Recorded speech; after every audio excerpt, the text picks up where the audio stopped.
hai ya makabila mengi, na ukweli ulisemwe watu wa Nakuru, na wewe gavana ni shahidi wa hayo. Watu wa Nakuru hawangeweza kwenda biashara zao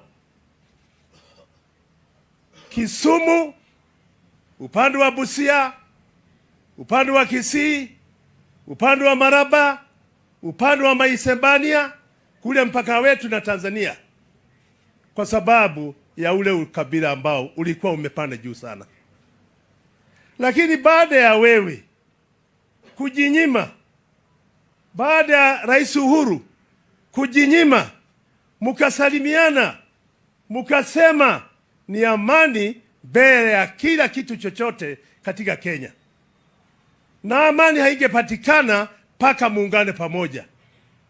Ndugu zetu, milango ilifunguka, na wale ambao wanatoka Moro, wale ambao wanatoka Nakuru na ni wakulima, munajua ukulima wa Nakuru County. Let's be very honest. You don't make your money in Kiambu, Murang'a or Nyeri. You make your money either in Nairobi, but the most you make from Nyanza, Kisumu. Mboga zenu zote, viazi yenu yote, maharagwe yenu, kabiji zenu, ukulima wenu, hata kutoka flyover, mwingi wao unakuliwa Busia, Kisumu, Maraba na sehemu hizo. Na magari yetu, Bwana Prime Minister, and I'm sure our governor is aware of it, tulikuwa tunaenda nazo mpaka Muhuroni, na kutoka Muhuroni tunapea mabrukas watupelekee vyakula sokoni, kwa sababu ukabila ulikuwa umepanda sana. Alafu wanarudisha pesa. Mungu awabariki watu wa Nyanza, kwa sababu hawakuchoma gari hata moja. Hawakuchoma gari hata moja. Lakini hakuna Mkikuyu angeingia Kisumu. Mambo yote ilikuwa natatuliwa Muhuroni. Kwa hivyo msimamo wenu wa kuunganisha watu kwa njia ya handshake tumeukaribisha, tutaunga mkono, pali mtupelekapo tutaenda huko. Na Wakenya wajue ya kwamba tumegundua kuna wale ambao wanasema, na mnajua uongo ni mtamu sana, na hasa uongo ukiongezwa pesa unakuwa mtamu zaidi. Wakati huu mnadanganywa na pesa, uongo huko pale, mnaukubali, na ninyi mnaona ni utamu, na mbele yenu ni giza na kifo na kufilisika. Nataka kuambieni ninyi ndugu zangu hivi, wale ambao wako mbele sana wanasema Rift Valley ni yao, wale ambao wanasema Mount Kenya ni yao, wajue tumewagundua, tumejua siri zao.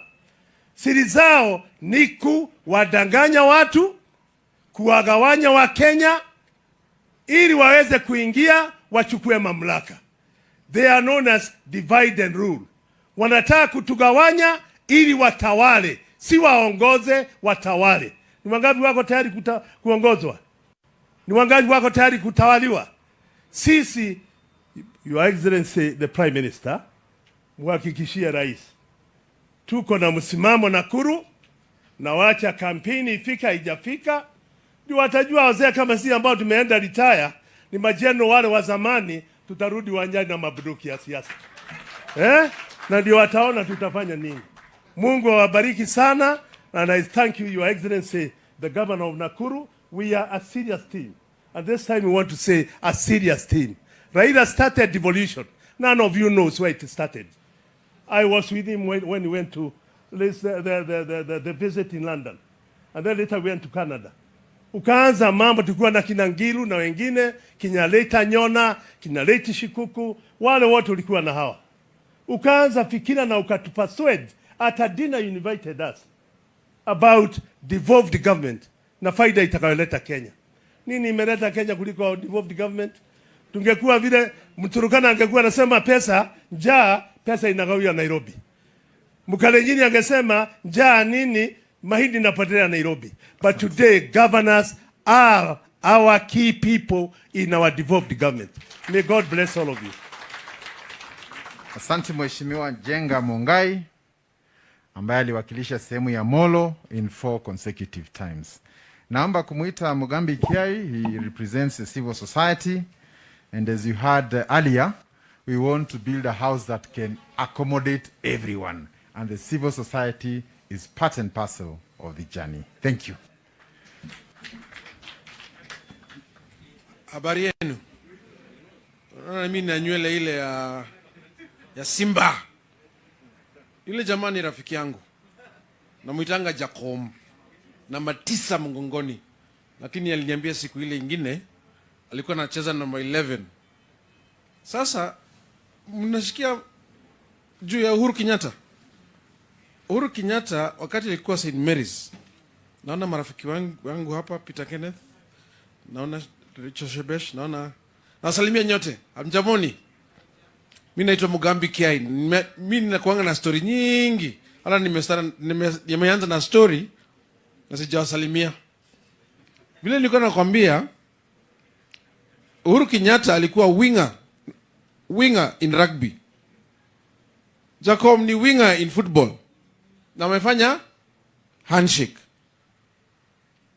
Hiyo wa mawinga ndio wanafunganga magoli. Huyu anajua kufunga magoli. Mimi nasikia watu wakisema sijui Jacob,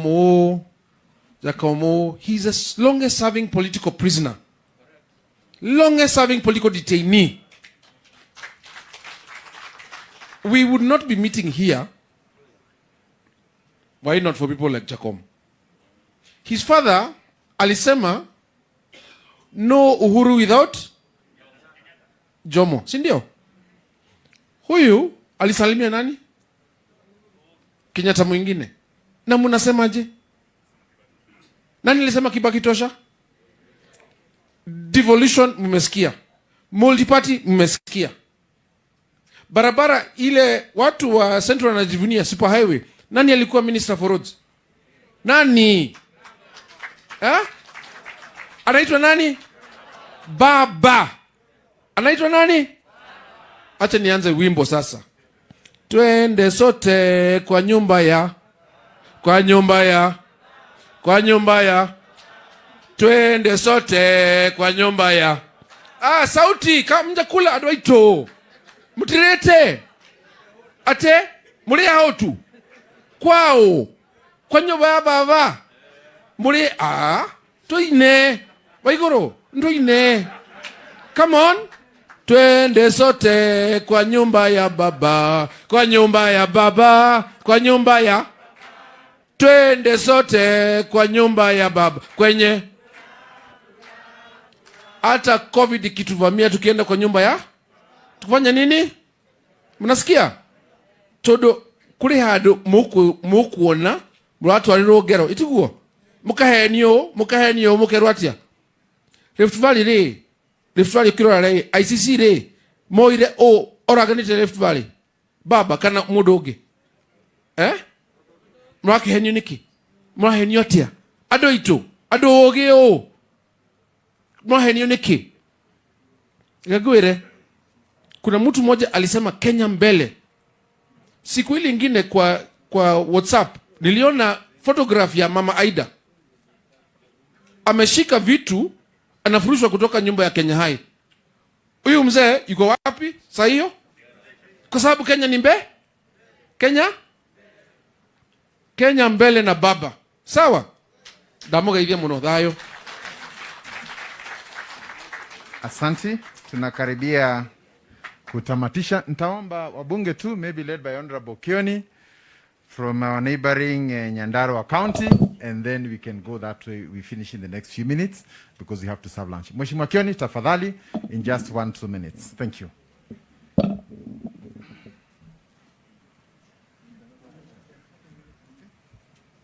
Hamjambo. Tuinuane kwa mkono kama tunaonana, tuseme kidogo tu kwa sababu kweli muda umeenda. Naitwa Kioni kutoka Daragwa, na kwa heshima ya former Prime Minister na pia kwa ile tumekaribishwa na Governor wa Nakuru, nataka kusema ya kwamba mimi pia naungana na azimio, the declaration of unity in this country, na niseme ya kwamba leo ni siku ya maana, siku ya muhimu, na ni kwa sababu kufanya kazi na viongozi ambao wamekomaa kuliko wewe inakusaidia sana. Mimi nilikuwa kwa serikali ya Kibaki na tulikuwa pale na wengine, Gavana Derito, Chebeshu, au wote wako hapa. Na kuna jambo moja, siku moja tuko kwa ofisi yake na tumetembea na mwingine akaanza kusema, unajua mtu fulani kutoka sehemu fulani anatusua sana kwa serikali. Ilikuwa serikali ya muungano, the Grand Coalition Government. Kibaki akatuangalia, akaangalia huyo jamaa akasema, basi sasa wewe, kwa sababu wewe ni mzuri sana na unajua pia wewe ni mzuri sana kwetu na tunakupenda sana, na kwa sababu wewe ni mzuri sana kuliko wengine, enda huko uchaguliwe na hawa, halafu ukuje tufanye kazi na wewe, na hata sisi tutafurahi kwa sababu rafiki yetu amechaguliwa huko.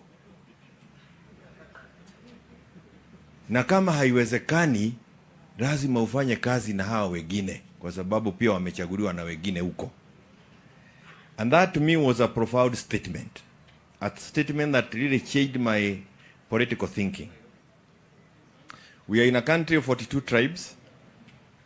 Na lazima tuwe na hiyo azimio la umoja. That declaration of unity is what will help us move forward, because we've just been elected as leaders and leaders must work together. And I want to say this kwa sababu sitaki kusema mengi. The former Prime Minister in his speech amesema, there is no one single soul, no one single person who will help us get a solution to the problems that are bedeviling this country. Ni lazima watu wakubali kukaa pamoja, waweze kuleta maono yao pale kwa meza, ili tuweze kupata suluhu ya zile shida tuko nazo hapa Kenya. And I believe that the former Prime Minister is the best to lead us in that direction. Kwa sababu pahali amefikia siasa yake, miaka yake, ujuzi yake, you don't excite him easily. Hata saa hii ukijaribu kufanya mambo mengi hapa ndio acheke, utachangaa. You don't excite him. He has seen all these things. Harakati zote mnaleta za siasa ameziona. Anakuona ukiwa bali zamani. And that is very important for leadership. This country, shida zetu ni ya kwamba hatukai pamoja kuzitatua. And that was demonstrated when we got the handshake in 2018. We need the country to cool down. Hii siasa ya kupigana ya watu kusema makabila na mengine ikuje chini, wa viongozi wakae pamoja, watafute suluhu ya zile shida tuko nazo. Again, I want to say, the former Prime Minister, Right Honorable Raila Odinga, he has had the most handshakes in this country, and there is no other person who can help us shake hands 2022, because we will need to shake hands for others 2022 than the former Prime Minister. Ako na hiyo ujuzi. He knows the benefits of getting people to come together, and I believe that he is the one who can help us get there. Na hii si kitu ya jana. Ndugu Mugambi amesema nyumba ya baba, hata ikawa tunajua kuna ile nyumba tunaiba kanisani, nyumba ya baba mkuu, so that we are not hit by propagandists for no good reason. It's good to make sure that we don't give them easy areas for attack. We believe that there is God the Father who will help us with this movement, and eventually we'll get where we want to go. And where we want to go is in that country where we think of each other as Kenyans. And I have said this before, if you look at his history, na saa zingine ni vizuri kuuliza, niulize, wacha nitumie my good sister here, na si yeye, because if we go to her history, she has something that you can lead in wherever she went. Wewe umekuwa kwa serikali hiyo miaka yote, ni nini tunaweza soma nyuma yako? Ukiuliza mamba, you look at the history. Look at the history. The struggle of the 80s. It's what has given us here today. 1992, Section 2A. 1997, IPPG. 2002, Kibaki, Tosha. 2007, the Grand Coalition Government. 2008, we got the highest economic growth in this republic, 7% when they were working together with Kibaki. 2010, we got a new constitution. 2017, we got the handshake. 2020, out of the handshake, we have the BBI. I have faith in it. One day, those things will come to fruition when we are done with the difficulties that we have with the courts. That kind of a record is what we want you to put on the table. Wekelea kwa meza unapokuja, tuangalie ni nini ambayo umefanya kulingana na wakati umepatiwa nafasi kwa serikali. So I have no doubt in my mind that the Right Honorable Raila Odinga has the capacity, he has the knowledge, he has the goodwill to lead us forward in this new declaration of unity.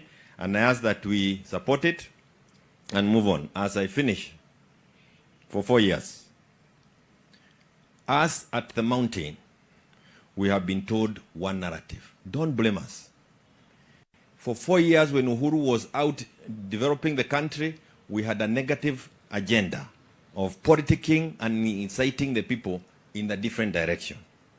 We will be able to turn the tide with another narrative that we have today of declaration of unity, azimio la umoja. It is not difficult, but kama vile governor amesema, ni kweli tumezoea kukatiana.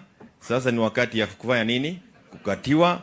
And it is actually a new area. So we need you to come, tunataka pole pole, softly, pole pole namna hiyo.